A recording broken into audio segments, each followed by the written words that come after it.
And now, the Lowe Post. Welcome to the latest edition of the Lowe Post, where I am pleased to be joined in the meantime by ESPN.com insider, NBA guru, everything, Brian Windhorst, who I feel like I just saw you like 48 hours ago in San Antonio. It doesn't feel like it feels like it just ended. I mean, this season, it's not normally like this, right, Zach, where we have so much action before the draft. Normally the time between the end of the finals and the day before the draft, there's a dead period. I mean, really, people go on vacation. LeBron went on vacation. This is unusual, and it's alarming to what the next 14 to 17 days are going to be, because you talk to guys in the league, some of the stuff that I'm hearing pitched, and I'm no babe in the woods. I've covered this in my 12th year covering the league. Some of the stuff that I'm hearing that people are throwing out there thinking that they can do is borderline insane. And I think it goes to the fact that people think anything is possible. And combine that with the fact that we've got, 15 or 20 teams with salary cap space. I have no idea where, we will probably listen to this podcast in 2.5 weeks and laugh at what we didn't know, what we didn't see coming.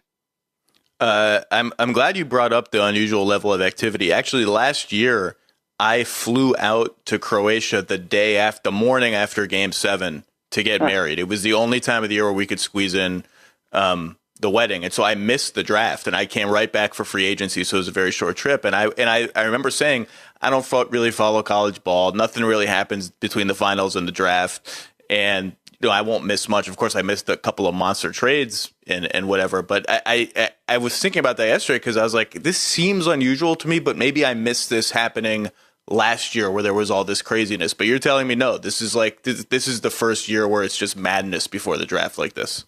I feel like it. I mean, it's not just draft-related stuff. I mean, every year you get stuff going on here. Oh, this team's going to trade number 6 to do this, blah, blah, blah.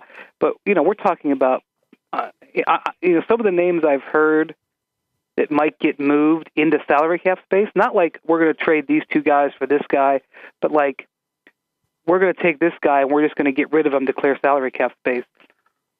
And I don't really want to get into it too deeply because my sensibility is that's not going to happen.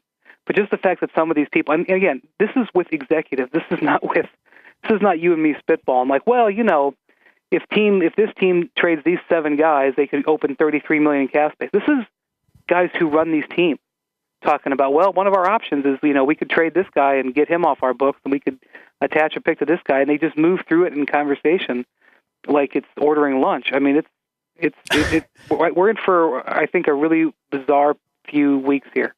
Well, it's really interesting because there are a lot of teams that have 10 to 12 million in cap space, fewer that have 20 to 25, which is what you need to get to get into the LeBron sweepstakes. Maybe we'll get to that in a second. Maybe you don't need to get there. I don't know. And those teams that are around 8, 10, 12 have a lot of guys that are dumpable into the other teams that have cap space, or those teams that are capped out even have guys that are dumpable into the Sixers and the Magic and the Bucks or whoever you want to say that might just take a guy if there's a draft pick attached to it. And I don't know how that's going to work. I don't know if those teams with cap room are going to be able to leverage that advantage into like getting a really good pick or a good sweetener attached to the salary dump B, let's put it. I don't know if the market is so saturated with teams that are going to want to engage in those kind of transactions where they won't get anything. And I don't know how the timing of it is going to work. And the timing is the underrated thing about free agency. The teams are so smart, the smart ones anyway, about structuring their transactions in an order that is optimal for them and legal and works under the cap. And I don't know if it's going to be, it's going to be just interesting to see the guys who do get dumped, when they get dumped, if the teams that dump them will only do it if they have like a borderline, 100% cinched indication that a free agent is going there. I don't know how that's going to work. Does that make any sense?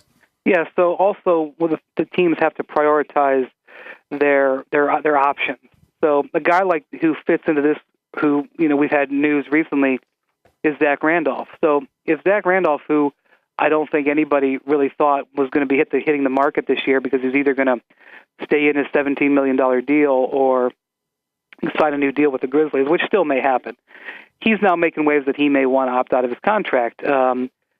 If a guy like Zach Randolph becomes available, for example, he's not going to be a team's first or second choice. But if you get down to the third or fourth choice, sometimes you can really benefit. And let's go back a year. Andre Iguodala, regardless of how the Warriors want to spin it, he was not their first choice. They wanted Dwight Howard.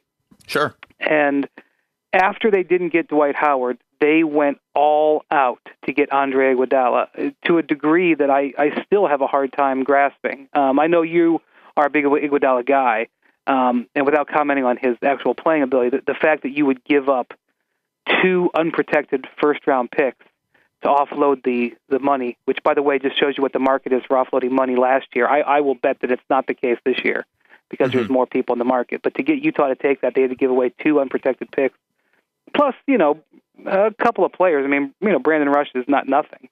But that was down the list. So let's say, for example, the Lakers are sitting there with cap space and Zach Randolph ends up opting out. Of course, the Lakers are going to go after LeBron. They're going to go after Melo. But are they crazy enough that if they strike out on those 2 guys, will they overpay Zach Randolph to get him? Or Luol Deng? I mean, if I'm Luol Deng, I'm just going to sit patiently and wait for LeBron and Melo and Bosh and whoever else becomes free to work through their deals. And then I'm going to sit there and wait for one of those teams that missed out to make a big offer to me. And so organizing your priorities, but then also readjusting your expectations with those priorities are important, because you see teams who strike out, who are looking to make a big splash, end up doing deals on July 7th, 8th, 9th that, sometimes come back to bite them. Well, and that's the thing, is like, how long can the market bear uncertainty about where LeBron and Melo are going? In other words, if you want to dump salary, a lot of the guys, as you mentioned, a lot of the guys that are being thrown around is like, oh yeah, we just have to dump that guy and that guy, are good players. Like Anderson Varejao, just buy Anderson Varejao, and he's pretty good. DeAndre Jordan is a valuable young player. All we got to do is dump him somewhere and we can be a player. You can go down the line. I mean, Lou Williams isn't on that level anymore, but you could name players on all of these teams that need to open up a little bit more cap room. Dunleavy in Chicago, whatever it is. Do you hold back on engaging in those transactions until you know for sure that you're getting LeBron or Melo? Do you do it right away? And how long can you just keep guys hanging, especially if they're free agents with cap holds and you have to decide what to do with them? How long can you keep guys hanging until you have to just sort of move? And I think that's an interesting dynamic. Right. It just goes back to your whole discussion of the word of timing. You're so right. Timing plays such a major factor, and it's not something that fans always think about. And, again, I'll go back to a timing story. I think it was 2012, I think. Brook Lopez was a restricted free agent with the Nets. The Nets were trying to get Dwight Howard that summer. They were trying to trade for him. This was when Dwight still had a year left on his deal. God, remember the Nets Dwight saga? That just went on forever. And I wrote like 30 blog posts about how the Nets could get Dwight. Right. Actually, that was the year that they ended up trading him to the Lakers. But it was earlier in the summer. It was like in the first week of July. The Nets were trying to get their hands on Dwight, and they were offering Brook Lopez, but they had to do it in a sign-and-trade. And eventually, Arn Tellem, Brook Lopez's agent, said, forget this. We're not waiting around for Dwight Howard any longer. Nets, either sign us to this max contract, or we're going to go out and sign an offer sheet, and we're going to take the timing out of your hands. And it was a terrific power move by Arn Tellem. I don't remember who the team was that wanted him. I think it was Charlotte. Okay. And they, Arn Tellem power moved and basically killed the last vestiges of Dwight to the Nets were killed by Arn Tellem forcing their hand on Brook Lopez, where he took control of the timing. And again, the timing, it was something that was very important there. At the end of the day, the Magic ended up making a deal. And Lopez has had foot problems since then, but they didn't get a player as good as Brook Lopez. There's a possibility that they could have eventually made that deal. But the timing prevented it. So I really think you're onto something there, and that's something that, as you see these deals unfold, or possible deals unfold in these next 2-3 weeks. Keep that in your mind for sure. Well, and I think a couple of other interesting examples like that, I'd have to go back and reverse engineer it, but I believe the Pacers did something similar with Hibbert and Hill when they were both free agents in the same summer, in terms of they had those guys hang out there and waited to sign their new deals as long as possible so that they could keep it cap room open. And I think that's when they did the Gerald Green thing, or maybe that's when they did Collison from Mahinmi, actually, I think was the deal, that where they took on a couple more salaries and then said, just hang in, and then boom, we'll sign you at the end. And this summer, the biggest one, and you mentioned Arndt Elliman agents, the biggest one is Chandler Parsons. You're so right. I was just thinking that. Yeah, the best way that, I mean, look, Dan Fagan, I assume that Houston, who is always 5 steps ahead, has an agreement with Dan Fagan and Chandler Parsons. And which Happy would be illegal, Walters. by the way, but certainly not unheard of. I mean, there's so much more tampering and illegal stuff that goes on in the NBA than anyone will ever know. I assume they have an agreement that says, we're just going to sit you out in free agency. Your cap hold is small. Let us play around with Melo and LeBron and whatever. We'll get somebody, and then we'll sign you to X amount. And in the meantime, don't sign an offer sheet with another team, because the minute you sign an offer sheet, you blow up everything we're trying to do. And I assume they have that all prearranged, but who knows? Yeah, and that's the thing. Like, if you want to mess with Houston, if you're competing with the same free agent as Houston is, and you have cap space, would you consider offering Chandler Parsons like a max offer sheet or something like that, just to, or at least saber rattle that you may offer him a max offer sheet, and potentially try to mess that up? And we've certainly seen situations like that in the past where teams thought they had stuff lined up. And Parsons is an interesting case because the Rockets are electing to make him a free agent earlier than they have to. He would be a great deal. And they would still retain his bird rights next year, but they are electing to spend money they don't have to this year. And I assume you're right. I assume that they have an idea of what he's going to cost, and they have that figured out. But whenever you have a free agent, even if he's restricted, you put yourself in a position where you lose some control, as opposed to having the guy under control. And especially when because let's be honest, Chandler Parsons is not the Rockets' first priority. Their first priority is to offload salaries and try to get Carmelo Anthony or LeBron James. And when you lose control, weird stuff can happen. And I think we're in a weird stuff can happen summer coming up. Well, and this is where I wanted to get back with you, because the big dog is LeBron, obviously. And there was this, the classic sort of Twitter chain reaction to anything now is like, first, like, surprise and joy and excitement that LeBron opts out, and then immediately followed by, well, this is no big deal. This is a total non-story. Why are we even covering this? Everyone knew this was going to happen. But it is a story, and it's a story that LeBron is a free agent. It's a story that he is going to take meetings with other teams, and he's going to do that. And it's a story because other teams that we don't even expect, and I'm not going to name them, but there are other weird teams that are going to come out of the woodwork and make a play for him.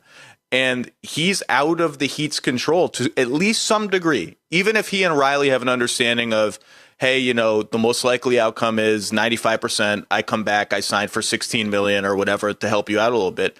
He's still out there, and him being out there is a big deal. Am I being ridiculous? Am I overstating it? No, and I think that, again, go back to timing, LeBron exercising his option 6 days before he had to.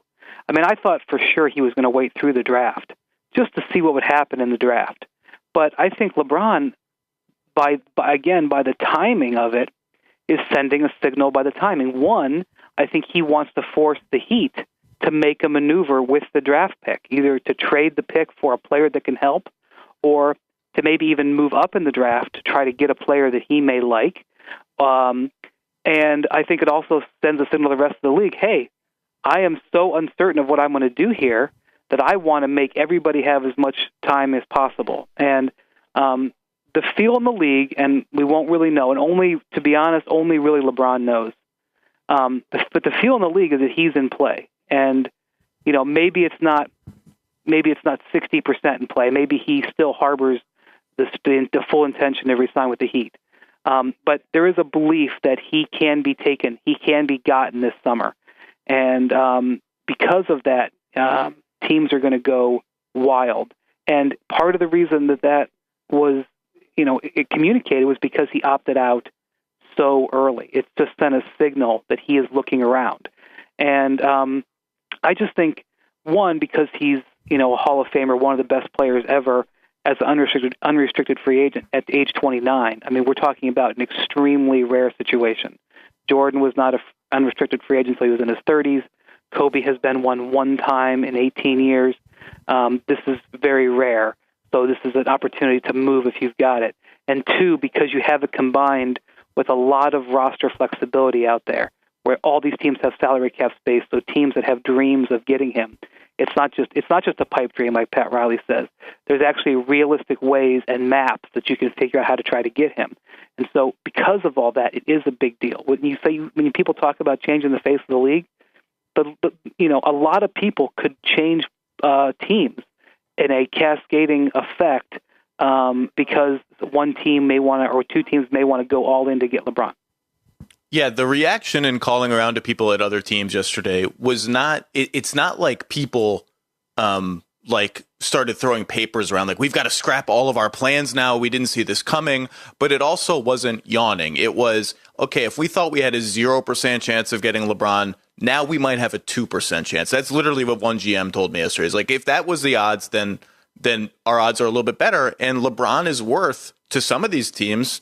In their mind, that 2% is worth putting everything else on hold to see if they can get it done. And I think we're going to see more teams do that than people realize. But it wasn't like panic and it wasn't overjoy. It was just, okay, it was measured. He's available. Let's see what happens. Let's see if we can make it work. And the variable in this that not enough people are talking about, and I don't quite know how to talk about it, is the two main things here are how much money is he really willing to take? How much of a pay cut is he really willing to take if it's a destination he really wants to go to? And is it a lock that he's going to sign a 4 or 5 year contract? Is there a chance that he's going to sign a shorter? Will he sign 2 years with an opt out? And sort of hovering over all that is it benefit if you're a star player and you can do it and you're willing to risk the chance that you get injured. You should try and time your free agency for when the new TV deal kicks in and rockets the salary cap up. If your agent and their economists think that's going to happen, you should try and get in the market around then or whenever to lock in the biggest possible contract, since the max is tied to how high the cap goes, and how high the cap goes is tied to total league revenues. But in any case, the years and the money, what's your take on that? I mean, is LeBron's range on those things wider than we might think it is?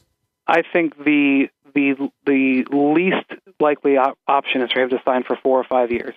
I think it's much more likely these days in Miami, unless they pull off some sort of deal that I don't foresee, where they all of a sudden make themselves younger significantly. I think it's a 1 year plus one. Basically, he'll go right back into the contract he just had.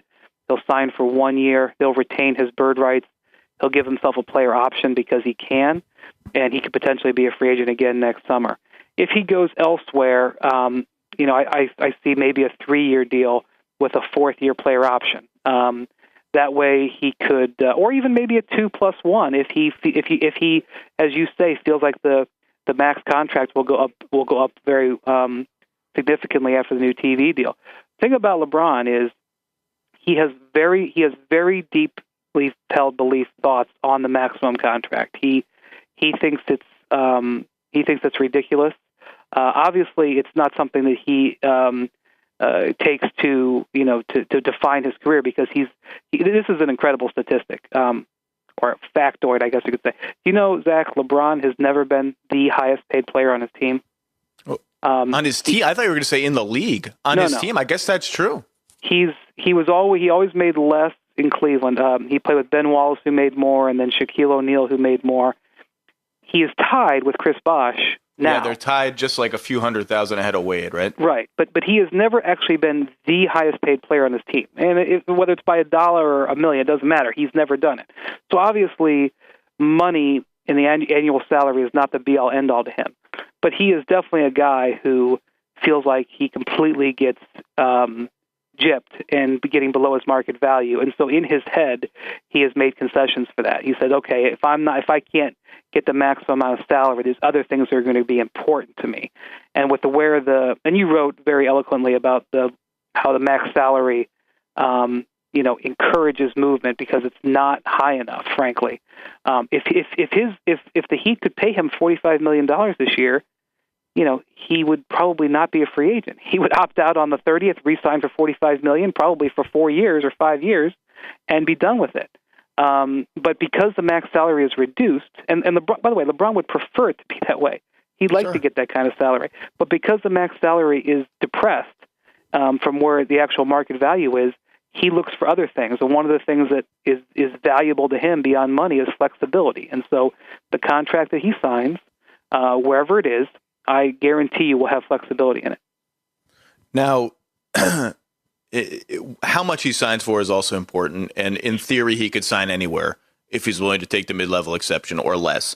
In sussing out who I think are the realistic LeBron candidates, both from a theoretical basketball standpoint and from a practical reality standpoint, I've just been operating under the assumption that once you get below $15 million base salary in year one, you're really stretching the limits of the amount of a pay cut he's willing to take. That's just me. That's not inside information. I'm talking to Maverick Carter or anything like that. I'm just assuming that south of that, the pay cut is severe enough that you're probably out of the ball game unless you can offer something extraordinary like 3 other superstar teammates or something like that. Am I wrong to assume that? Is that a dangerous assumption? Should I be more open to the idea that you can get him at 10 or 12 or whatever? After 2010, I'm very careful to rule anything out. But I do not think it is likely that at this point in his career, age 29, that he is willing to take something crazy like a 1-year deal at the minimum, at the mid-level exception, or even a 1-year deal at $10 million, because that affects how he could get paid further down the line. Ideally, you want to increase your salary because your next contract raises are based off your previous salary. And like LeBron going backwards to 13 or 14 million, for example, from the 20 he would make this year, actually has ramifications much deeper in the long run than what he just wouldn't earn this year. That's a great point, because the only way to get back to that max would then be to get the actual max when you get 35% of the cap or whatever it is. Right. So, if he signed with a team, let's say the Rockets cleared $20 million in cap space, and the Rockets were willing to actually give him a 1-year deal. What if he went to Houston and said, listen, I don't know about this, but I'm willing to try it for a year? I think the Rockets would sign him to a 1-year deal. The Rockets are crazy enough to do something like that. No doubt. But then even though they wouldn't have his bird rights, they could give him a raise off that $20 million. Now you go someplace like, let's say the Clippers. Let's say he doesn't want the Clippers to trade anybody, and he doesn't care about the money, and he'll go out there and make Space Jam 2, and it'll be a $250 million movie, and it won't even matter. Let's just say, okay, I'll go out there and I'll play for the $3 million mid-level exception. Well, then in a year, the Clippers are still in the same boat. They can't give him it. So I think, while I don't believe that it's impossible, and I'm just saying that to protect myself, because that's what we do as journalists, we leave doors open, we couch things. I think your thought process is likely. I think he's willing to take a haircut a little bit. I don't think he's willing to, completely go ridiculous and basically play for what for him would be amount to next to nothing. First, I have 2 comments. Number one, I have never seen Space Jam, which I realize is shameful. I saw it when I was a kid. I don't remember anything about it. I've never seen it. People swear it's good, and I know enough to know, when people bring up the monsters, I know what that means. So, but I never saw Space Jam, and frankly, I'm 36. I think it's over for me and Space Jam. The second thing I wanted to say, I already forgot about because I was so focused on getting my Space Jam line out. But the Clippers, my educated hunch is that the Clippers is a real thing. It's going to be very hard for them to pull it off, because I think really the only realistic way they could pull it off is a sign and trade. Well, let's back up. Assuming they want to keep Blake Griffin, which has been reported in most places that he's untouchable to them and is the most marketable and sort of valuable Clipper of all time, basically, from a business perspective. Assuming that, the only realistic way they can get him is to either dump every other player that they have and renounce every free agent that they have. And so it's just Paul and Griffin and cap space. And that's enough for LeBron. More realistic than that, I think, is a sign and trade of DeAndre Jordan and either attaching other pieces like Jared Dudley and Matt Barnes to clear the salary or dumping those guys elsewhere. I don't. Everyone wants to say Miami would never do that, but everyone does it. Everyone does the sign and trade once it becomes clear that you have no other choice. I think the Clippers thing is real. I think the odds are heavily, heavily, heavily stacked against it, as they are for anything like that. But I think that's real. Is that, what do you think about the Clippers? Or should we watch them? Yeah, I think if LeBron is going to leave somewhere, I think that's a very attractive place for him to leave. Now, he's got to get to the point in his head where he says, I can't make this work anymore in Miami. And I still feel like even if he's not blown away by what the Heat do, if the Heat are able to just improve, a little bit here and there, add 2 or 3 players, I think he's more inclined to give them another year as opposed to just totally walk on them. That's why, they have home court advantage and they have East advantage, because if you're choosing, why would you choose to go to the West? It doesn't make any sense, especially when you've played your whole career and, your family yearns to get back to Ohio every chance they can get. Why would you move a 5-hour flight away when you could, remain a 2 or 3 hour flight away? But if he does go to the Clippers, the Clippers are limited in what they can do. And by the way, I don't believe Blake Griffin is untouchable. I believe they put that out there because they don't want to make it seem like, oh my God, we don't like Blake enough. I mean, let's be honest. Doc Rivers, if he could be given the choice of who he would draft, if there was a straight up player draft, the first pick would be LeBron. It wouldn't be Blake. Okay, so let's be real about that. That said, LeBron's not going to the Clippers if it means Blake comes off of them. Right. So it really is a moot point. So the idea of Blake being traded for LeBron, that would not happen.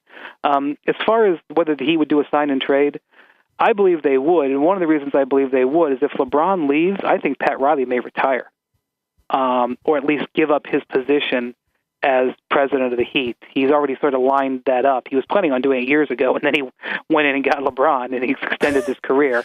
He didn't plan to work till age 69, which he is now. I think his long-term plan is to move to Malibu and see if he can get a Jerry West role with the team, ideally the Lakers, but if it's not the Lakers, it could be another team where he could draw a nice salary to come in and consult when he's not enjoying life in Southern California.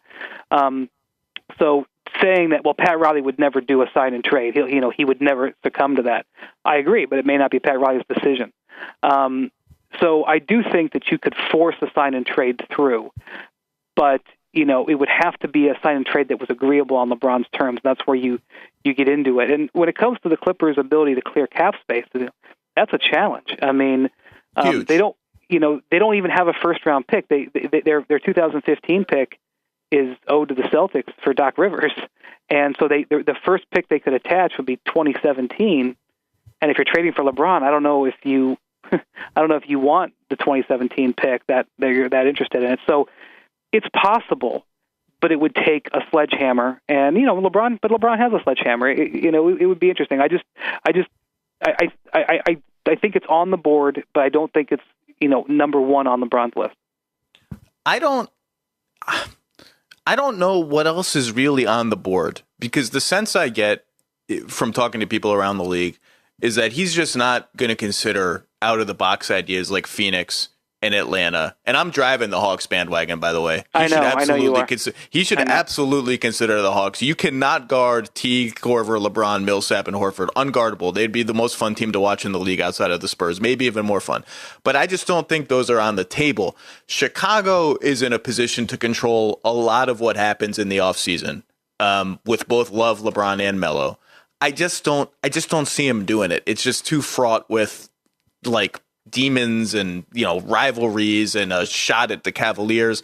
I don't see everyone wants to say Cleveland. I just don't see them as ready. And I could be wrong about that. And especially if he's going to do what you say and sign a 1 or 2 year deal where he can sort of see what Cleveland looks like down the line later in his career. And look, you want to say any team in the Eastern Conference that LeBron goes to becomes the favorite because the East is so bad. That may be the case, even in Cleveland. I don't know that it is, but you still have to win the finals, and you just got your curb stomped with an actual good team going to the finals around it. But so I'm struggling to find. I think it's Miami 98%, Clippers 1.75%, maybe a little more and less on either side. And I don't have a third team that I think is really there. Do you have a third team? I think that's why LeBron opted out on June 24th or whatever it was, is because he wants to see if something else develops. I have contingencies, like I can say, well, what if the Warriors, for example, make the Kevin Love deal, and then they figure out a team they can offload Andre Iguodala to. They potentially could get themselves in position to offer LeBron and have Stephen Curry, Kevin Love, and LeBron James, and maybe still have Andrew Bogut. That's not impossible. But those are the types of scenarios we're talking about here. We're talking about where you need two miracle other deals to come through. And you could, if you're going to use that as a scenario, you could go down the line. By the way, you mentioned Atlanta. I was talking to an executive the other day, and we were talking about Atlanta's options. And their point was, I might rather have the Paul Millsap, Al Horford combo than I would like he said if I were the Hawks, I wouldn't trade Millsap and Horford for Bosh, or I wouldn't trade Millsap and Horford for Kevin Love. They said I'd rather have that duo. Now they got to be healthy. It's an interesting argument, but that's not necessarily going to win LeBron over. But again, getting back to the point. Wait, was that a deal for Wade and Bosh, or just Bosh? Millsap plus Horford? No, it's a theoretical discussion. Okay. Who would you rather have? Would you rather have Millsap and Horford, or would you rather have Bosh or Love? You could only have one of the three. And I was talking to an executive who said, I might rather have Millsap and Horford. It's an interesting concept. Yeah, those guys are really, really good. Both of those guys. LeBron's not going to Atlanta. I mean, I understand your point. It's theoretical. I'm just saying. But your point is there's not really a lot of options for LeBron, and I agree. And getting back to and there may be an option that opens up in the next 7 to 10 days. That's what we're going to wait and find out. But getting back to the Cavs, a win for the Cavs may be LeBron stays in Miami on a 1-year deal, because I don't love the idea of them ripping their team to shreds to open up all kinds of cap space to appeal to players. If you can't appeal to him now and you can't get him back now, and he signs a short deal, why not try to develop Kyrie Irving and Wiggins and try to, let's see what David Blatt does. Maybe David Blatt turns out to be the coach that some of the people overseas say he is. Maybe he ends up being a difference maker. The Cavs may be in a much better position next year than they are this year. Now, I know why they're going for it this year, because they've got to sign Kyrie to his extension this summer, and they don't know whether they're going to have the cap space in the future. I say you can always open the cap space if you absolutely have to. If LeBron wants to be there, you can make it work. If I were the Cavs, I would focus my decisions on being as good as I can be in the short term and improve the team I have and appeal to LeBron organically, as opposed to trying to, organize my roster in a way that would maybe get him to, shoot his eye in our direction. Yeah, I think here's my issue with the Cavs if I'm looking at LeBron. And if I'm looking from LeBron's perspective, everyone wants to say, well, they have Kyrie. Kyrie's ready to become a superstar. Maybe. Kyrie's a very good player. I'm actually very high on Kyrie. You have Waiters, good complementary piece, maybe, if he decides to try harder at certain things and try not as hard at other things. I'm looking at that roster, and if I'm LeBron, and I think, look, it's nice. You need a big man to win in the NBA, at least one. I mean, you can make a series of it, like playing 5 guys that are 6'7" or shorter, like the Warriors did for a lot of their Clippers series with Draymond Green playing center or whatever. But you can't win 4 playoff rounds without big guys. And I'm looking at their big guys. Varejao, who's close with LeBron, is in decline and always hurt. Tristan Thompson plateaued or declined last year. Anthony Bennett was a disaster. Tyler Zeller is a backup. Spencer Hawes is a free agent. They have the number 1 pick. We'll see what they do with it. I need to see something on the front line that says to me, I have a rim protector or a floor spacer, like a Bosch style floor spacer, in place for me. And I don't see that yet. And maybe they can get that in some other ways, but that's what I need. If I'm LeBron and I'm getting older and I need help and things, that's what I'm looking at. Speaking of that, I mean, this guy's not a floor spacer, but, people ripped the heck out of the Cavs for the Andre Drummond pick. I'm sorry, I just gave up my point. I was going to say, I just had a Freudian slip there. People ripped the Cavs for the Bennett pick. Who in the top 5 or 6 would have made a transitional difference for them last year? If they had taken Oladipo, it would have been better, but they wouldn't have. I don't think that means they make the playoffs. Maybe Noel would have been a guy who ended up being a player. We don't know yet. The pick that where they made the decision where they messed up was they were seriously thinking about taking Andre Drummond. Everybody I know in Cleveland, they always say, well, it was Harrison Barnes or Deion Waiters, and when as they've evaluated over the last 2 years, they've compared those two. That's not where it was. The two guys they were deciding over that night were Drummond and Waiters. And Waiters. Drummond just scared the heck out of them when he came in for his workout and wanted to be like a ball handler on the wing and didn't know even basic basketball terms. I know that when he first got to Detroit, the Pistons were blown away by what he didn't know about the basics of the game. But if they had him instead of Waiters, can you imagine how? I mean, and remember, it'd be the same salary slot. We're not talking it'd be more money. Can you imagine how much more of an intriguing place they would be? That to me is the pick. That was the pick where they actually had a chance there. I'm going to give them a pass on last year's draft. I mean, I don't think anybody. I don't think there was a player available. Nobody wanted that pick. Nobody wanted the number one pick in last year's draft. Not even them. Yeah, but nobody wanted it. Yeah, if you're going to wrap them for something, be fair. It was the fact that they took Waiters over Drummond. That was, and they had their reasons for doing that, and they were reasonable reasons. But it's just turned out that they would so much be better off if they had that big to match up with their guard to then try to bring in the small forward like LeBron. Yeah, that's what I need to see from them. A couple of other points on this before we move on to other players. Number one, the Clippers ownership situation has to be resolved. I mean, that's where all of these assumptions are based on the idea that Steve Ballmer actually owns the team and the Sterlings are out of the picture in the near future. Or LeBron another reason to sign a 1-year deal in Miami. Right, or the LeBron can at least see that reality. And we're not there yet. Everyone thinks we'll get there. We'll see. The Golden State getting both Love and LeBron or both Love and Melo or whatever is one of those things where mechanically they could probably make it work. They might have to sign and trade Iguodala or something like that to offload just enough salary to make it happen. But this is what I always tell people. Whenever you're talking about 3 different transactions to get one, it's just not. It's almost never going to happen. Right. It's now right. Boston wants to get Kevin Love, and they don't have players that Minnesota wants, which is interesting because they do have Jeff Green, who some people in the league like. So now they're trying to strike a pre-Kevin Love deal where they trade something to get a player, whoever it is, a veteran that Minnesota wants, who then they can trade to Minnesota. And it's once you start, it's just too hard. Once you start going down that road, you're probably out. Does that make any sense? Yes, and that's pretty much what we have all across the LeBron landscape is teams that have to execute 3 and 4 deals to make it work. But again, what pulls me back from slamming the door shut on, because you're tabbing it at, 1 point something %. What pulls me back from that is I sat in this exact same seat in 2010 and looked at the Heat and said, well, maybe they'll be able to trade Michael Beasley, but they won't be able to trade him to totally offload his salary. And what about DeQuan Cook? And what about their number 1 overall pick? Or not 1 overall. What about their first-round pick? Those cap holds. Well, guess what? They offloaded all of them. Now, moving guys on those type of contracts are easier than moving a guy with a $12 million contract like Iguodala.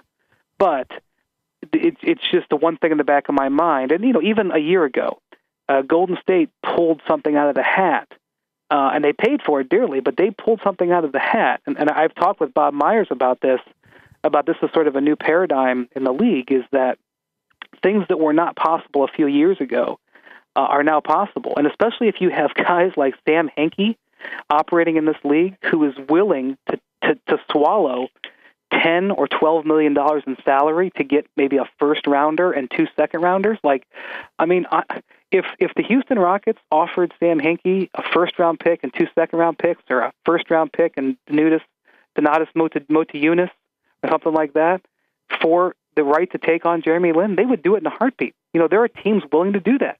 And who's to say that Sam Hinkie is not going to care that people are going to be upset with him for helping his old friend Daryl Morey. He doesn't care. He just wants to do what gets them assets. Right. So because of situations like that, and by the way, the Jazz, again, this summer have an enormous amount of cap space that they won't be able to use. And, they may be willing to rent it out again. So because those exist out there and because I've seen big deals, I agree with you in principle that in general, it's sort of like what they say at the trade deadline, a 3-team trade is a no-team trade.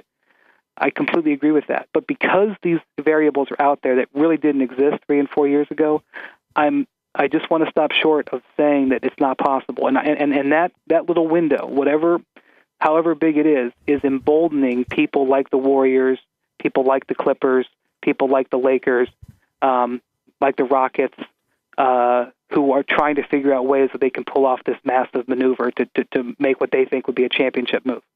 And they should. They should leave those doors open. And this brings me to the second point before that I forgot because of Space Jam. You said you had to protect yourself by saying anything is possible. This is like a media thing that drives me crazy because I do the same thing. And, because you have to acknowledge life is a gray area. If there's a 4% chance something could happen, it could happen. Blake Griffin could shoot 40% from 3 next year. I don't know. I don't think that's going to happen. It seems ridiculous. But when you look stupid in the media is when you say, oh, this will never happen. That's because A, you're trying to raise a stink and sound certain for the sake of being provocative. And B, there were people who said 10 games into 2010-11, this is a failure. The Heat are a failure. Wrap it up. Scrap it. They'll never win. LeBron doesn't have it in him. And that's on the record somewhere. And that's just not how life works. Life is more uncertain than that. I'm ranting now. I'm sorry. I mean, yeah. And I think also we're in the time of year where things like this happen. And it's going to be what actually gets done. Because remember, like I said before, the LeBron deal was actually the culmination of a series of about 7 or 8 moves that the Heat were making for about a year. And there are other teams out there, like the Bulls, for example, as they've prepared to try to add a star player, they've made about 5 or 6 moves over the course of the last year to set this up. So there's teams that have put themselves in position, and they may be able to hurry through a couple of moves at the end. I just know that we're in an era right now of unprecedented star movement, and there's a reason for that. And one of the reasons is because people are so willing to take on huge money.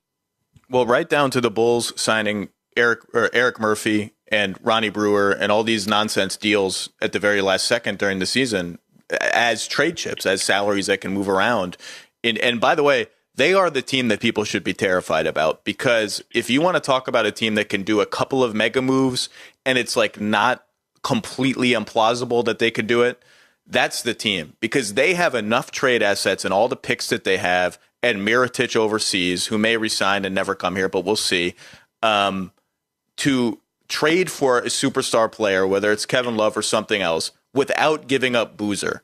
And the longer they have Boozer, if they can make a trade without Boozer, they keep the amnesty bullet in the chamber to use to open up cap space. Now, if they add salary, even $4 or $5 million in acquiring Kevin Love, if the salaries are imbalanced to that degree, even amnestying Boozer may not be enough to open up the requisite, we talked about 15, 14, 16, whatever it is, to get a guy like LeBron. It may just not work, but they're the team that's got enough stuff that those wild scenarios, to me, once you actually start looking at it, they don't sound so wild. Chicago has a lot of control over what happens. I'm fascinated to see what they do. And I have no idea, and we have no idea how good Derrick Rose is going to be next year.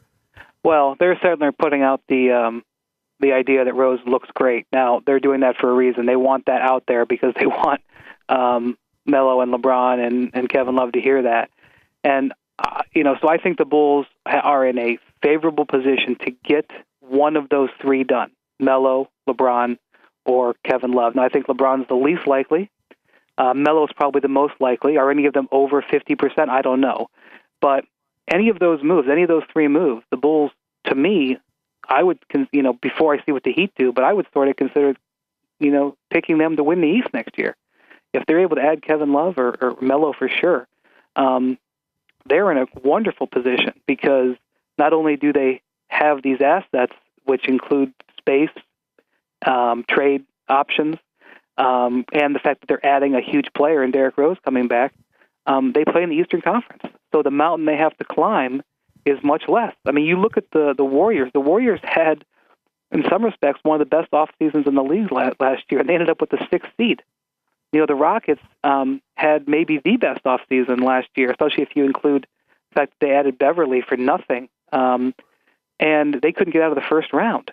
either of those teams are in the East, they might be in the finals, or at least right there with the Heat. So the Bulls are positioned just beautifully, and they have to execute. I mean, there's no doubt about that. But they are I keep saying that, they're in the green zone. And I don't see how they come out of this summer without making a major upgrade and potentially being really in great shape going into next season. No, they're the one team, if they don't do something huge, it's a disappointment because they just have so much flexibility and so many weapons. If they don't get someone that moves the needle for them, it will be crushing to them, I think. I mean, not crushing. They'll still be good and they'll still have some of that flexibility, but they need to do something this summer. The team that you brought up before, and this is when everyone turns off the podcast, is Utah. I think the Utah-Cleveland trade talks around the draft, which are real. I don't know exactly the pieces that were involved, but Utah has called about the number 1 pick, and Favors has been involved. That's fascinating to me because Utah has these 5 young players, Burks, Hayward, Favors, and Cantor. And we've seen some of those guys now for 3 and 4 seasons. I think they're in a position where, everyone was so excited about this core of guys. This is the next Jazz team. How exciting is it? If you deal, Favors and Burks have been rumored to go to Cleveland in that deal. I have no idea if it's both. But if you do two of those pieces for 1 pick, the number 1 overall pick, I don't know what you do with Hayward. Maybe you just re-sign him to keep him around. But that's just a fascinating discussion to me because you've been selling this rebuild for 2 years now, really only 1 bad year. That's what they have going for them. They only had 1 sort of tank year. But the fans have been so excited about this core 5. They have a nickname for them. They were the core 4 for a while, and then Burke came. And then you just say, all right, well, they're not good enough.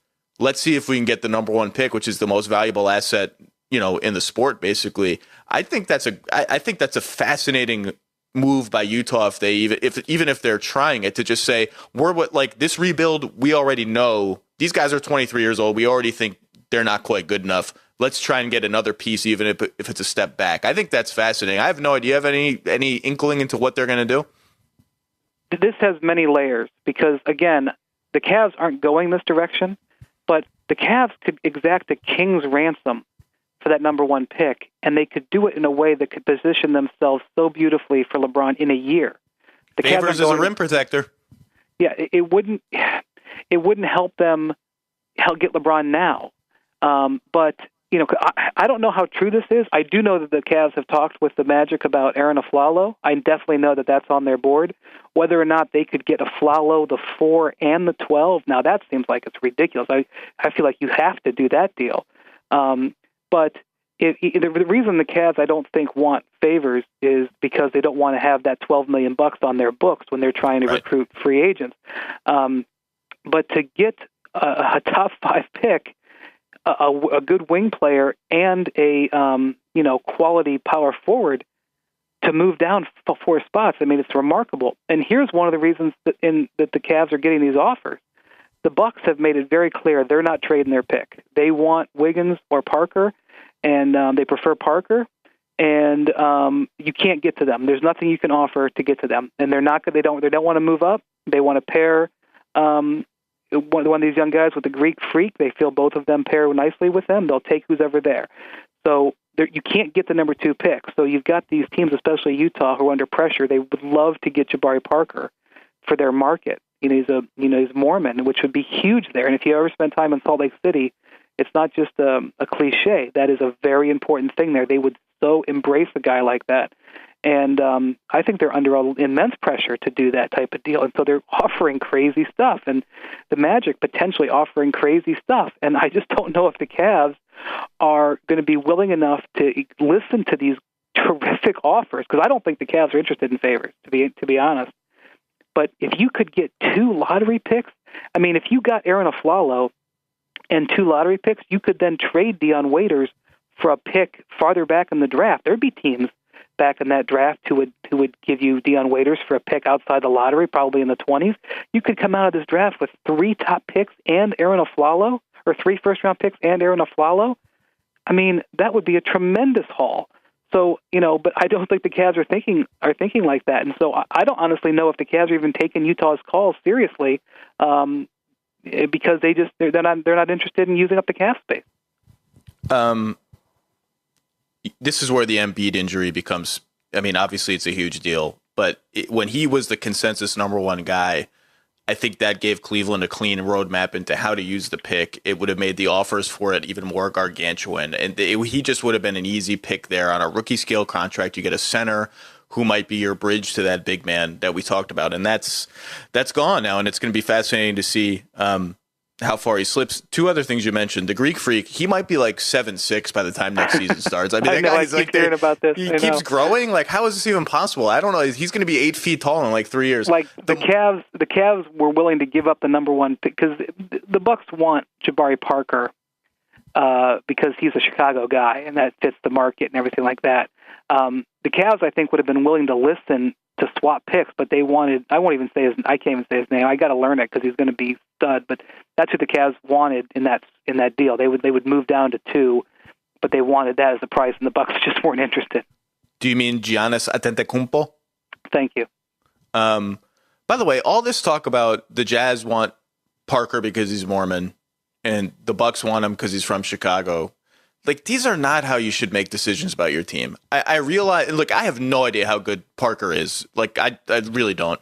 And I understand that business concerns must be taken into account, but these are enormously valuable assets, these top 2 and 3 picks in a draft. Like, I just don't think, it reminds me of Indiana being like, well, George Hill being from Indianapolis is like the final selling point for us and that we want to get. I just don't think you can make decisions like this. Make it in basketball terms, in whatever, define basketball terms however you wish, but like make your decision with an asset like this based on basketball and not anything else. Maybe that's just naive. Well, there's something else that goes on in the league here, and you know this very well.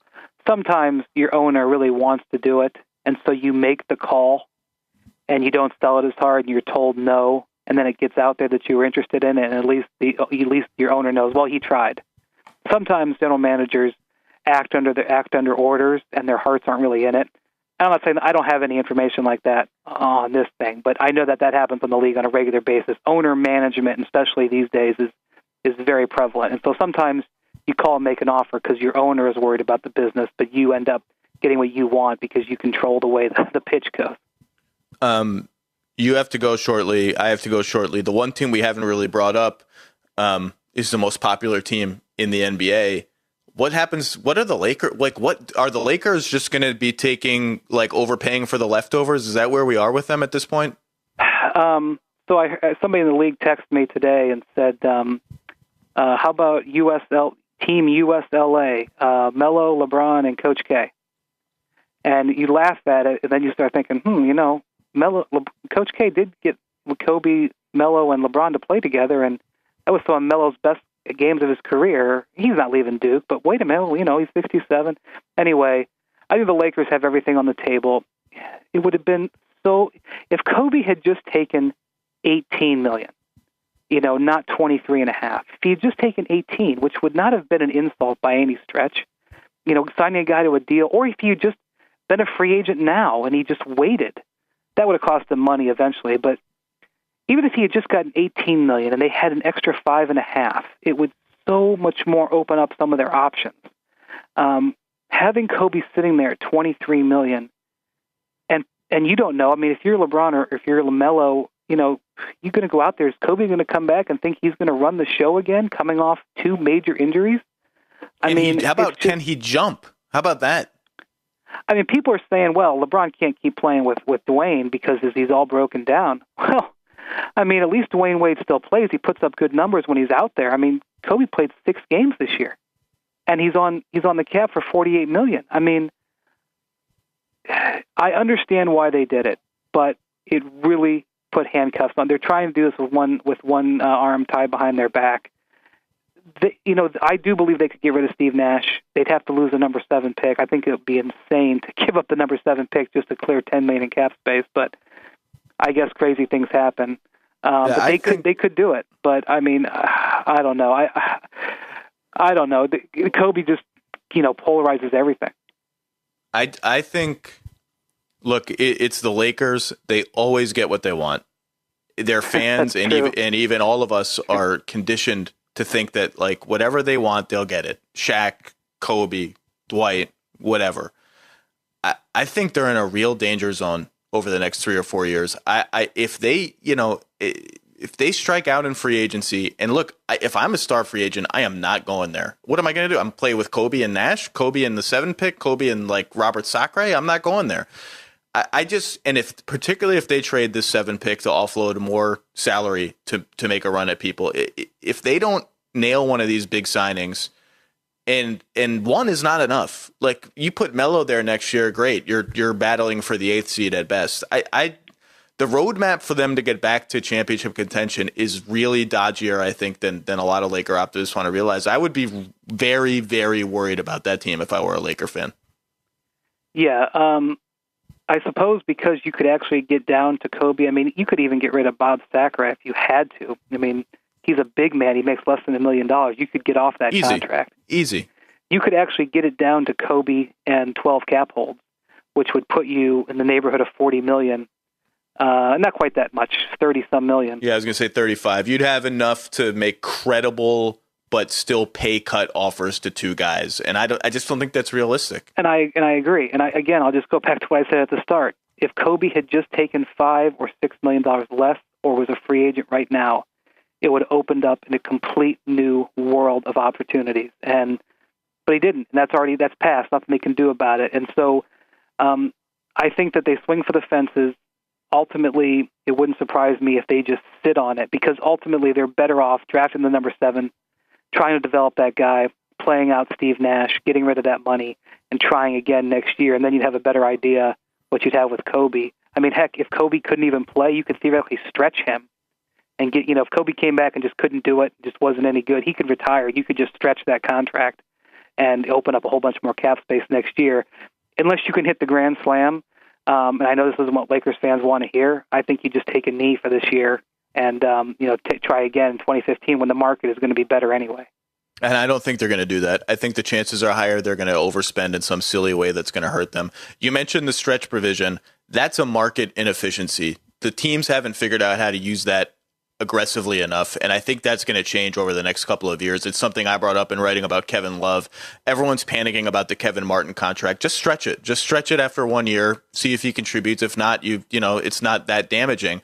And everything we mentioned before about timing, and you mentioned Sam Hinkie, like, if you don't have multiple guys who are as conversant in the cap as Larry Kuhn is right now, you're going to be at a disadvantage because the league is going to get crazier. The loopholes are going to be there to exploit, or the inefficiencies are going to be there to exploit. And you're going to need to have geniuses who can see 7 steps ahead to do it. I know we're droning on and on, but like, people think that Daryl Morey's biggest influence on the league has been his introduction of analytics. Daryl Morey's manipulation of the salary cap to his advantage has been his biggest influence as a general manager. That is how. I'll bet you he's not done. I'll bet you he's not done either. Right, and that is how they traded for James Harden, signed Dwight Howard, and are still fully believe they could be in position to sign Parsons and another max level or near max level free agent this year. That's if you want to go out, don't go out and the Golden State Warriors. Yeah, they want to get Chip England. Because he's the best shooting coach out there. You want to steal him. The Cleveland Cavaliers, for example, they just spent, you know what Ty Lue's contract is? I didn't even report the whole thing. I'll just tell you right here. They gave Ty Lue a 3-year contract to be I think the 3rd year is a team option, $1.25, $1.5, $1.75 million for Ty Lue to be an assistant. That is absolutely batshit insane. And look, I don't want to hear that LeBron and Ty Lue are close and all this. They're like friendly. The idea that Ty Lue is the lever that's going to get LeBron there is just bananas crazy. Right, but I mean, to spend $1.2 million, $1.5 million on a coach when having like very prudent, smart, intelligent salary cap experts could be more influential to your roster. I just don't think every team has totally got that yet. There's actually, again, this is what I'll say. These people who are, I'm sorry to drone so far on here, but these people who show up to Sloan every year in droves, and they all have their analytical papers and everything like that, and they want to get hired by a team as a consultant for, I don't know, $30,000 a year, probably less than what they're making now. Stop doing that. Stop spending your time doing the mathematics. There's literally hundreds, if not thousands, of people that are doing it.